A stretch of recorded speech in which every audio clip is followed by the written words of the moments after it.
जय हिंद साथियों, स्वागत है आपका हमारी केमिस्ट्री की इस सीरीज़ में हम प्रीवियस क्वेश्चंस डिस्कस करेंगे जो कि Himachal Pradesh TET medical and non medical chemistry section के रहेंगे।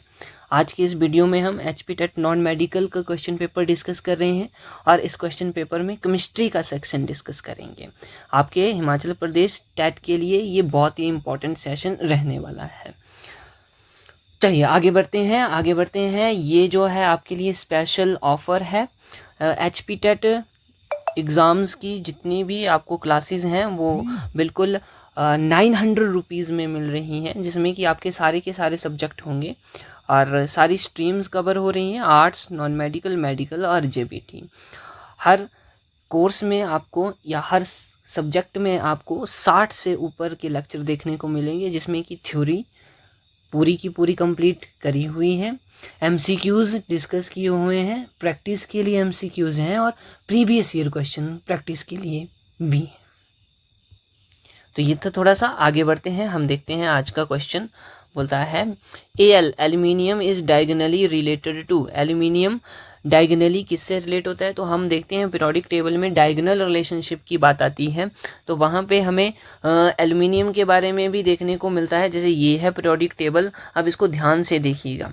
ओके, ये जो हमारा पीरियोडिक टेबल है, इसमें ये जो है पहले दो ग्रुप होते हैं हमारा एस ब्लॉक एलिमेंट, ये वाला पी ब्लॉक एलिमेंट आ गया, ये हमारा डी ब्लॉक एलिमेंट है, और नीचे जो दो हमारे पीरियड हैं ये इनको क्या बोल देंगे हम? एफ ब्लॉक बोल देंगे।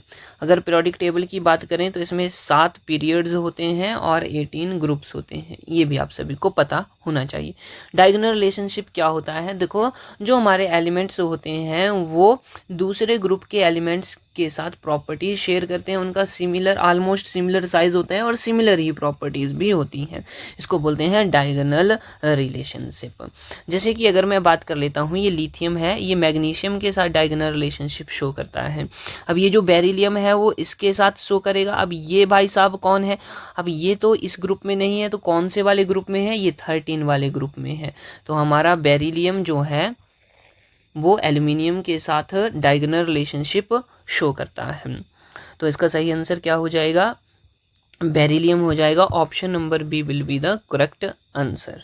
ठीक है, तो ये ध्यान में रखना है कि इनका जो साइज होता है, जैसे कि हम रेडियस की बात कर लेते हैं, चार्ज की बात कर लेते हैं, ऑलमोस्ट बराबर सा होता है और इनकी प्रॉपर्टीज़ भी कैसी होती है? सिमिलर होती हैं। चले अगला क्वेश्चन देखते हैं। Alkaline earth metal belongs to the. Alkaline earth metal कहाँ, कौन से ग्रुप में होते हैं? एस ब्लॉक में, पी में, डी में, एफ में। इसका सही आंसर हो जाएगा option number A, S block में एल्केलाइन अर्थ मेटल। तो ये हमारा पीरियोडिक टेबल है। अगर यहाँ पे बात करूँ, ये ग्रुप नंबर 1 है और ये ग्रुप नंबर 2 है। ये दोनों के दोनों क्या होते हैं? एस ब्लॉक ग्रुप होते हैं दोनों के।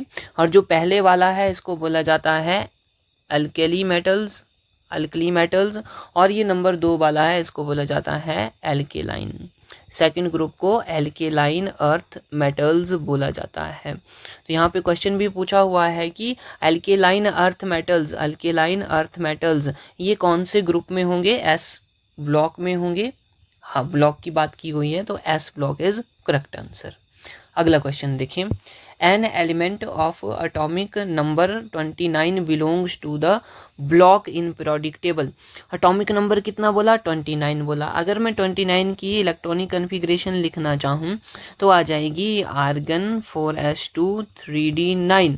ठीक है, और 29 एटॉमिक नंबर किसका होता है? क्रोमियम का होता है, लेकिन सॉरी माफ़ करना, कॉपर का, कॉपर।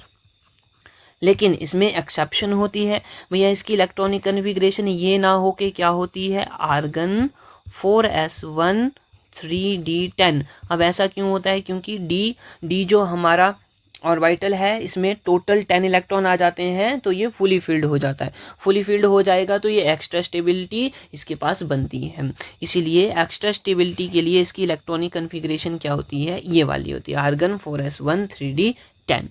ठीक है, अब देखो लास्ट इलेक्ट्रॉन कहाँ पे एंटर हो रहा है? डी सब शेल में एंटर हो रहा है।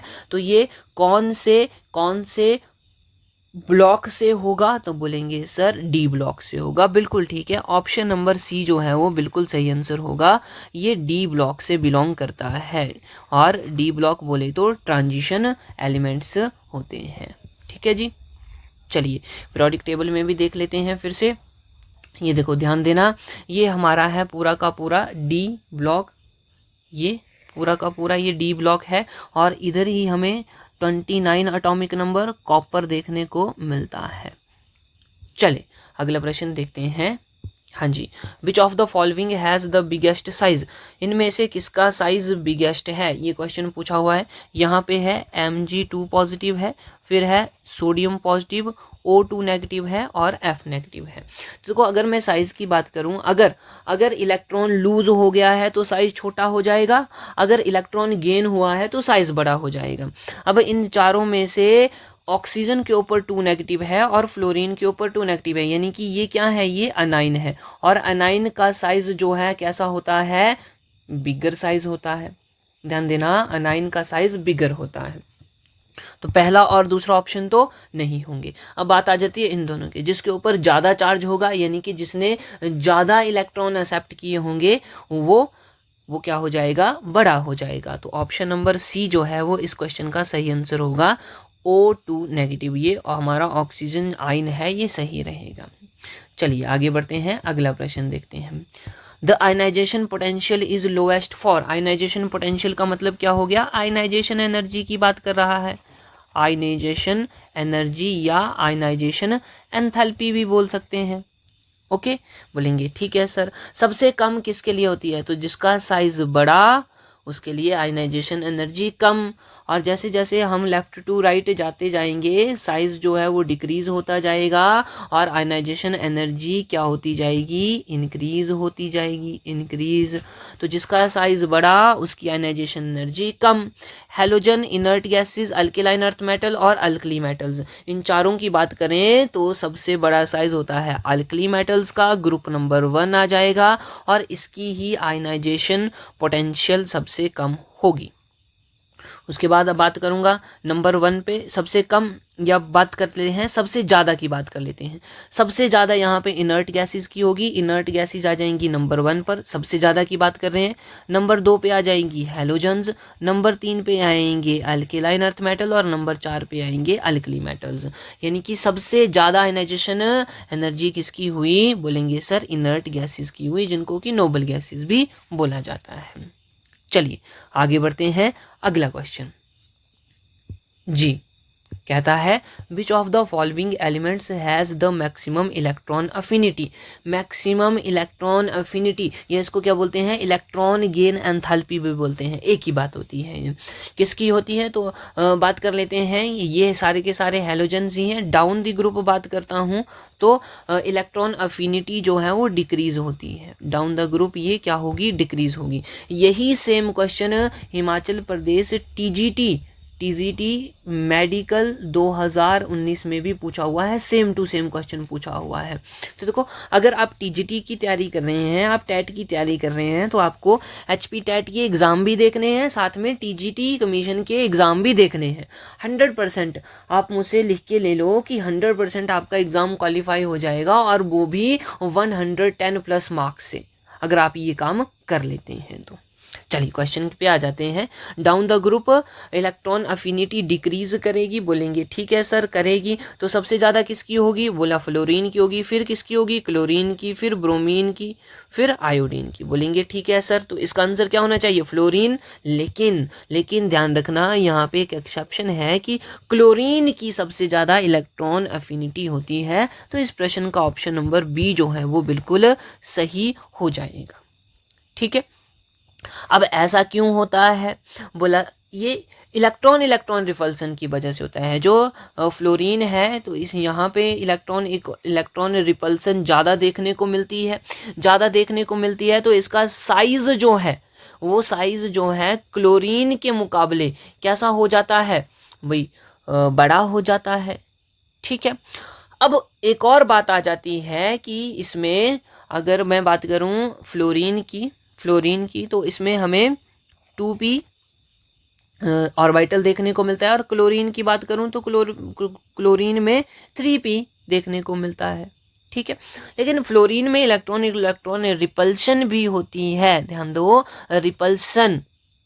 तो यहाँ पे ये इसका साइज क्या हो जाता है, बहुत ही स्मॉल हो जाता है।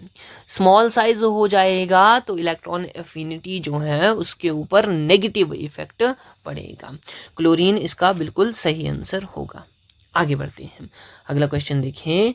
Variable valency is shown by, variable मतलब चेंज होने वाली बैलेंसी कौन शो करते हैं, metallic elements, normal elements, transition elements या फिर नॉन मेटल्स। तो इसका सही आंसर सिंपल सा ट्रांजिशन एलिमेंट्स हो जाएगा, ये वेरिएबल ऑक्सीडेशन स्टेट शो करते हैं, ठीक है। ऑप्शन नंबर सी, ध्यान देना इस क्वेश्चन को।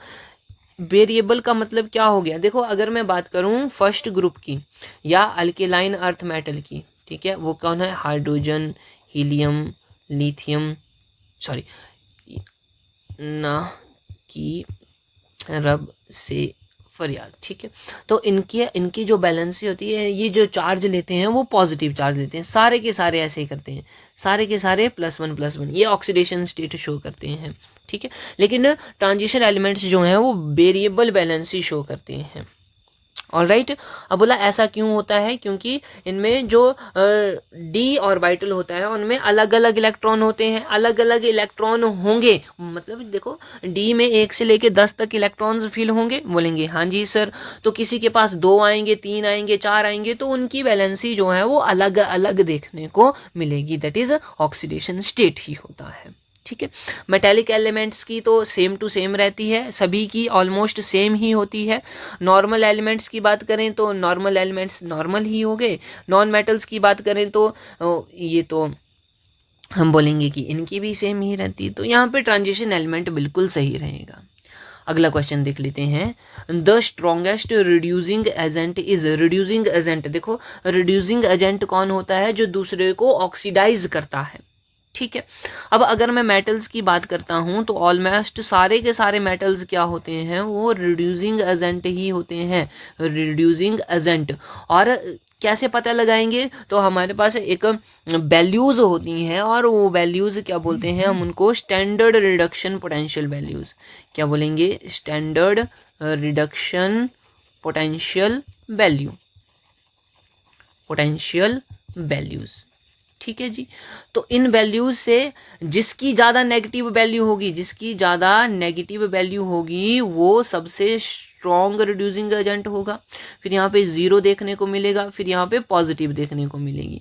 जिसकी सबसे ज़्यादा पॉजिटिव होगी वो weak reducing agent, weak reducing agent, ठीक है, ओके। और दूसरी बात एक और हो गई, जो वीक रिड्यूसिंग एजेंट होगा वो स्ट्रॉन्ग ऑक्सीडाइजिंग एजेंट होगा, स्ट्रॉन्ग ऑक्सीडाइजिंग एजेंट, ठीक है। और जिसकी ज़्यादा नेगेटिव वैल्यू होगी वो वीक ऑक्सीडाइजिंग एजेंट होगा, वीक ऑक्सीडाइजिंग एजेंट। तो यहाँ पे पूछा हुआ है कि स्ट्रॉन्गेस्ट रिड्यूसिंग एजेंट, मतलब इन चारों की अगर मैं बात करूँ तो जिसकी नेगेटिव में ज़्यादा वैल्यू होगी वो बिल्कुल ठीक रहेगा, ठीक है। तो अगर सीधी सी बात करूं तो लिथियम जो है वो बिल्कुल सही हो जाएगा। इसका इलेक्ट्रोड पोटेंशियल या स्टैंडर्ड रिडक्शन पोटेंशियल वैल्यू कितनी होती है, -3.05, जो कि सबसे ज़्यादा होती है। इस बात को ध्यान रखिएगा। ऑप्शन नंबर ए जो है वो इस क्वेश्चन का सही हो जाएगा, लिथियम, ऑलराइट। बोलेंगे हाँ जी सर बिल्कुल ठीक है। अगर मैं मैग्नीशियम की वैल्यू की बात कर लेता हूँ, मैग्नीशियम की वैल्यू हमें देखने को मिलती है E0 की वैल्यू, यानी कि स्टैंडर्ड रिडक्शन पोटेंशियल वैल्यू, तो वो होती है -2.37 वोल्ट, ठीक है, ये आ जाती है। और कैल्शियम की बात करूं, सोडियम की बात करूं तो इन दोनों से कम ही ये देखने को मिलती है। चलिए आगे बढ़ते हैं। अगला क्वेश्चन देखो, the strongest reducing agent is, इनमें से कौन सा स्ट्रॉन्गेस्ट रिड्यूसिंग एजेंट है। तो अभी हमने बात करी मैग्नीशियम की, बात करी भैया -2.37 वोल्ट होती है। एल्यूमिनियम की, ये भी तो मेटल ही है, इसकी वैल्यू कितनी होती है, -1.66 वोल्ट होती है। तो इन दोनों में से देखो आयोडीन और ब्रोमीन ये नॉन मेटल हैं, ये दोनों तो होंगे ही नहीं, ये इन दोनों में ही हमें पता होना चाहिए, बी और सी में से ही। तो देखो एल्युमिनियम की कम है, नेगेटिव में है, लेकिन मैग्नीशियम से कम है। अगर इन दोनों को कंपैरिजन करें तो ज़्यादा नेगेटिव वैल्यू किसकी है, ज़्यादा नेगेटिव वैल्यू जिसकी होगी वो स्ट्रॉन्गेस्ट रिड्यूसिंग एजेंट होगा। ऑप्शन नंबर सी जो है यानी कि मैग्नीशियम इस प्रश्न का बिल्कुल सही आंसर रहेगा। आगे बढ़ते हैं, अगला प्रश्न देखते हैं। कहता है among the following outer most configuration of transition metal which shows the highest oxidation state. अब ऑक्सीडेशन स्टेट कैसे पता लगाते हैं, बोला सर जितने इलेक्ट्रॉन कोई एटम या बोलेंगे एलिमेंट दे सकता है, डोनेट कर सकता है, वो उसकी ऑक्सीडेशन स्टेट हो जाती है। बिल्कुल ठीक है, ये तो बिल्कुल सही बात है।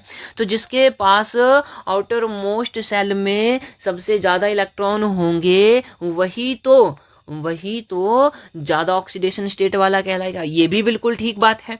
तो देखो अगर मैं बात कर लेता हूँ 3d4 की, इसके पास टोटल 6 इलेक्ट्रॉन है, ये 6 इलेक्ट्रॉन दे सकता है, बिल्कुल ठीक है। अगले वाला ये भी 6 इलेक्ट्रॉन दे सकता है, अगले वाला ये 7 इलेक्ट्रॉन दे सकता है, अगले वाला ये 8 इलेक्ट्रॉन दे सकता है। तो सबसे ज़्यादा इलेक्ट्रॉन कौन दे सकता है, 3d6 यानी कि ये +8 ऑक्सीडेशन स्टेट शो कर सकता है। तो यही इसका सही आंसर होगा, सबसे ज़्यादा ऑक्सीडेशन स्टेट इसी की होने वाली है। चलें आगे बढ़ते हैं, next question. Manganese achieves its maximum oxidation state in its compound. इन सभी कंपाउंड में मैंगनीज की ऑक्सीडेशन स्टेट बतानी है और हमें यह भी बताना है कि सबसे ज़्यादा किस में है, सबसे ज़्यादा कौन से कंपाउंड में है। अगर मैं यहाँ पे बात करूँ तो ऑक्सीजन के ऊपर 2 नेगेटिव आ जाएगा और मैंगनीज की यहाँ पे +4 बन जाएगी। 2 नेगेटिव 4 दूनी 8 -8 3x, तो ये कितनी बन जाएगी 8/3 है, ये कुछ इस तरह से बनेगी भाई। हाँ ऐसे ही कुछ देखने को मिलेगा। तो ये 3 दूनी 6 और +2 +3 इस तरह की वेरिएबल ऑक्सीडेशन स्टेट देखने को मिलती है इस केस में। आगे देखो K2MnO4 की बात करूँ, K2MnO4 यहाँ पे 2 नेगेटिव -8 आ जाएगा, 2 आ जाएगा, ये आ जाएगा प्लस में x आ गया, x -6 = 0, ये आ जाएगी हमारे x = 6। तो इस केस में कितनी आएगी, इस केस में आ जाएगी +6। डी वाले केस में +6 आई, इधर +2 +3 इधर +4 है। और इसकी बात करेंगे तो ये हम सभी को पता ही है, कॉमन है, एग्जाम में बहुत बार पूछा है, ये +7 ऑक्सीडेशन स्टेट शो करता है। तो बोलेंगे सर इसका सही आंसर क्या हो जाएगा, ऑप्शन नंबर सी, इसी में मैंगनीज की सबसे ज़्यादा ऑक्सीडेशन स्टेट रहेगी। अगला क्वेश्चन देखिए, नेक्स्ट क्वेश्चन। हाँ जी, an example of double salt is, double salt यहाँ पे कौन सा है, ब्लीचिंग पाउडर? नहीं भैया, ब्लीचिंग पाउडर तो डबल साल्ट नहीं है, इट इज़ अ मिक्सचर है, ये कंपाउंड है सिर्फ, CaOCl2। ये हाइपो अब बोलेंगे हाइपो क्या है, ये होता है सोडियम थायोसल्फेट, ध्यान रखना, सोडियम थायोसल्फेट। देखो ये सेशन HP टेट के लिए नहीं बल्कि TGT के लिए भी ज़रूरी है, क्योंकि अगर आपको ये कंसेप्ट नहीं आते हैं तो फिर TGT वाला तो कोई फ़ायदा ही नहीं है, ठीक है, एग्ज़ाम देने का। इसलिए कंसेप्ट पक्का करना बहुत ज़रूरी होता है। देखो कंसेप्ट यही यूज़ होता है, बस क्वेश्चन थोड़ा घुमा के पूछा जाता है। चलें, सोडियम थायोसल्फेट की बात करें तो ये भी एक डबल साल्ट नहीं है, सोडियम थायोसल्फेट नो। और उसके बाद बात करता हूँ K4Fe, ये तो कम्प्लेक्स है, एक तो कोऑर्डिनेट कंपाउंड है, कोऑर्डिनेट कंपाउंड, ओके, ये इसको साल्ट नहीं बोल सकते भैया, ये साल्ट नहीं है। पोटासलम, हाँ पोटासलम बिल्कुल, ये बिल्कुल सही है, पोटासलम ही हमारा साल्ट है, ठीक है। तो इसमें 2 एलिमेंट हमें देखने को मिलते हैं, कौन कौन से हैं, बोले सर एक तो पोटाशियम है, एक तो एल्युमिनियम है, बिल्कुल ठीक है, KAlSO4 2.12H2O, ठीक हो गया। तो इसमें दो डिफरेंट कंपाउंड्स मिक्स हो रहे हैं और डबल साल्ट हमें देखने को मिलता है, KCl, ठीक है। तो इसको ध्यान रखना, ऑप्शन नंबर डी। अगला प्रश्न देखते हैं, हाँ जी। Which of the following elements does not form amalgam, बोला इनमें से कौन सा अमलगम फॉर्म नहीं करता है। तो पहले तो अमलगम का पता होना चाहिए, यानी कि मरकरी, जहाँ पे जिस अलॉय में एक एलिमेंट या एक मेटल मरकरी प्रेजेंट हो वो अमलगम होता है, ठीक है। तो इसको ऐसे भी लिख सकते हैं, alloy of mercury, alloy of mercury is amalgam, ठीक है। लेकिन क्वेश्चन पूछा है कि इनमें से कौन सा अमलगम फॉर्म नहीं कर सकता है, तो इसका सही आंसर होगा option number A, that is iron. Iron, iron क्यों नहीं, क्योंकि ये अपने ऊपर एक लेयर बना देता है, ठीक है, प्रोटेक्टिव ऑक्साइड फिल्म जिसको हम बोलते हैं, और ये फिर अमलगम बनाने से इसको रोकती है। देखो ये आयरन है, मान लेते हैं मेरे पास आयरन है, ये अपने आसपास क्या करेगा, एक ऑक्साइड लेयर बना देगा, ये प्रोटेक्टिव की तरह काम करती है, प्रोटेक्टिव लेयर की तरह काम करती है। अब जब मरकरी यहाँ पे आएगा तो ये लेयर इसका अलॉय बनाने से इसको रोकेगी, यानी कि इसको इसमें मिक्स होने से रोकेगी। जब इसको मिक्स होने से रोकेगी तो अलॉय नहीं बन पाएगा, अलॉय नहीं बन पाएगा तो हम बोलेंगे अमलगम भी फॉर्म नहीं होगा।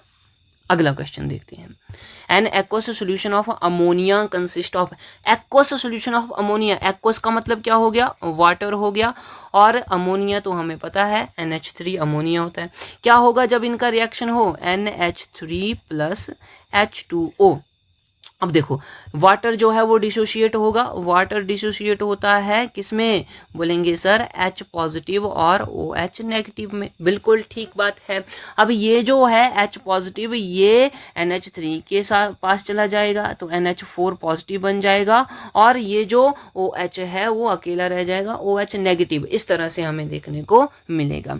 अब यहाँ पे एसिड और बेस का एक कंसेप्ट भी यूज हो रहा है कि ऐसा कंपाउंड जो क्या करे, H पॉजिटिव को एक्सेप्ट करे या प्रोटॉन को एक्सेप्ट करे, वो क्या होता है, वो होता है एसिड या होता है बेस। ये दो बातें हैं, ठीक है, कौन सा होगा। और ये भी बात है कि ये कौन से किस साइंटिस्ट के अकॉर्डिंग ये बातें चलती हैं, प्रोटॉन वाली, कि प्रोटॉन एक्सेप्ट किया या प्रोटॉन डोनेट किया। ये कंसेप्ट बहुत ही इंपॉर्टेंट है और एग्जाम में यहाँ से क्वेश्चन भी पूछा जाता है। चलिए इसका सही आंसर हो जाएगा ऑप्शन नंबर डी, NH4, इसको अमोनियम आयन बोलेंगे, और OH नेगेटिव जिसको कि हम हाइड्रोक्साइड आयन बोलेंगे। अगला प्रश्न देखते हैं, देखेंगे, कहता है aqua regia is a mixture of, aqua regia बहुत बार एग्जाम में पूछा है, इंपॉर्टेंट मार्क कर लीजिएगा। एक्वारेजिया एक मिक्सचर होता है, इसमें दो कंसंट्रेटेड सॉल्यूशन या बोलेंगे हम एसिड्स होते हैं। एक तो होता है हमारा HCl होता है और एक होता है HNO3 होता है, दोनों कंसंट्रेटेड ही होते हैं। लेकिन बात ये आ जाती है कि किस प्रोपोर्शन में ये मिक्स होते हैं। अगर मैं बात करूं क्या रेशो होती है, तो HCl की रेशो 3 होती है और एक पार्ट जो है वो HNO3 होता है, ठीक है। तो अगर मान लेते हैं कि मेरे पास, ध्यान देना, मेरे पास 40 ml एक्वारेजिया है, 40 ml एक्वारेजिया, ओके। तो इसमें 30 ml HCl होगा और 10 ml नाइट्रिक एसिड यानी कि HNO3 होगा। तो कौन कितनी रेशो में आया, 3:1 में आया, HCl 3 पार्ट और HNO3 1 पार्ट। ऑप्शन नंबर ए इस क्वेश्चन के लिए बिल्कुल सही है। चलिएगा अगला क्वेश्चन देख लेते हैं। In the following the plaster of Paris is, भाई प्लास्टर ऑफ पेरिस पूछा हुआ है, जल्दी से बता दो क्या फार्मूला होगा प्लास्टर ऑफ पेरिस का। तो बोलेंगे सर प्लास्टर ऑफ पेरिस जिसको POP बोला जाता है, कैल्शियम सल्फेट CSO4.12H2O होगा, बिल्कुल ठीक है। अगर मैं पूछूं जिप्सम बताओ भैया, जिप्सम का फार्मूला बताओ, तो आप बोलेंगे सर CaSO4.2H2O होगा, बिल्कुल ठीक बात है, बिल्कुल। तो जब हम जिप्सम को हीट करते हैं तो वो प्लास्टर ऑफ पेरिस बन जाता है, बिल्कुल। तो इसका सही आंसर क्या होगा, POP = CaSO4.12H2O। ऑलराइट, चलिएगा आज के लेक्चर में हम इतने ही क्वेश्चन करेंगे, बाकी के क्वेश्चंस अगले लेक्चर में डिस्कस करेंगे। हमारे साथ जुड़े रहने के लिए आपका बहुत बहुत धन्यवाद, और आप हमें बहुत प्यार दे रहे हैं। 2500 सब्सक्राइबर आपने कंप्लीट कर दिए हैं, तो इसी तरह का प्यार बनाए रखें। वीडियो को शेयर जरूर करें, चैनल को सब्सक्राइब करें। मिलते हैं नेक्स्ट वीडियो में। जय हिंद।